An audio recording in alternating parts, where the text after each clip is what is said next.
নমস্কার বন্ধুরা, সোমার রান্নাবান্নার চ্যানেলে আপনাদের স্বাগত। আজকে রান্না করব রুই মাছ দিয়ে ঝিঙে আলুর ঝোল। এই যে ঝিঙে কেটে নিয়েছি, আলু কেটে নিয়েছি, মাছটায় নুন হলুদ মাখিয়ে নিয়েছি, আর এতে লাগছে জিরা, আদা আর কাঁচা লঙ্কা, আর নুন হলুদ তো লাগবেই। কড়াই গরম হয়ে গেছে, তেল দিয়ে নেব, মাছটা ভেজে নেব। মাছ আর আলু ভেজে নেব, মাছগুলো ভেজে নেব। মাছ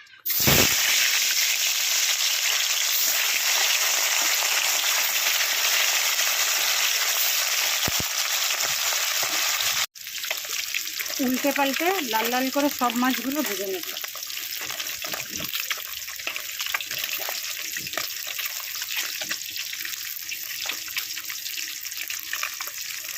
লাল লাল করে মাছ ভাজা হয়ে গেছে, এবার মাছগুলো নামিয়ে নেব। ভাজা মাছগুলো নামিয়ে নিয়েছি, এবার আলুগুলো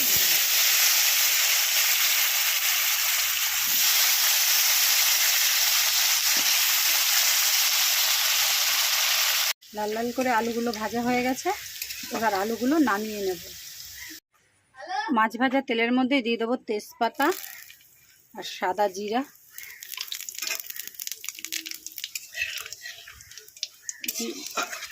জিরাটা একটু ভাজা ভাজা হলে মশলাটা দেবো। আদা, জিরা, কাঁচা লঙ্কা মশলাটা দিয়ে দেবো। বাটি ধোয়ার জলটাও দিয়ে দেবো।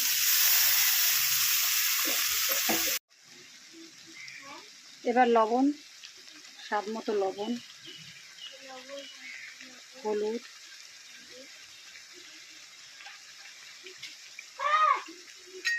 ভালো করে কষিয়ে নেব। হলুদ দিয়ে ভালো মতো কষিয়ে নেব। মশলা কষানো হয়ে গেছে, যে তেল ছেড়ে দিয়েছে, মশলাটা কষানো হয়ে গেছে। এই মশলার মধ্যেই ঝিঙে কাটা দিয়ে দেবো। ঝিঙে কেটে রাখা ঝিঙেগুলো দিয়ে দেবো। ঝিঙে দিয়ে ভালো করে নাড়াচাড়া করে মশলা মিশিয়ে, এই ঝিঙে থেকে অল্প করে জল বেরোবে, ঢেকে দেবে, তারপরে জল দেবে।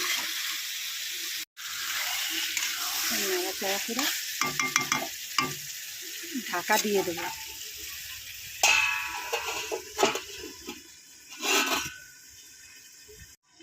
এবার ঢাকা খুলে নেব। সামান্য জল বেরিয়েছে, এর মধ্যে আলুটা দিয়ে দেবো। আলুটা দিয়ে এবার নাড়াচাড়া করে জল দিয়ে দেবো।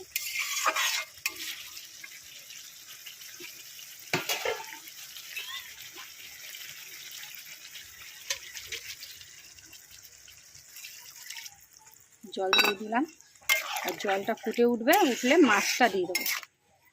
মাছের ঝোলটা ফুটে উঠেছে, এবার এই মাছগুলো দিয়ে দেবো।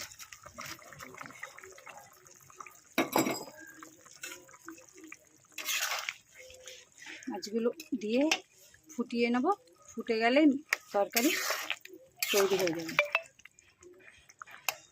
আলু ঝিঙে সব সেদ্ধ হয়ে গেছে।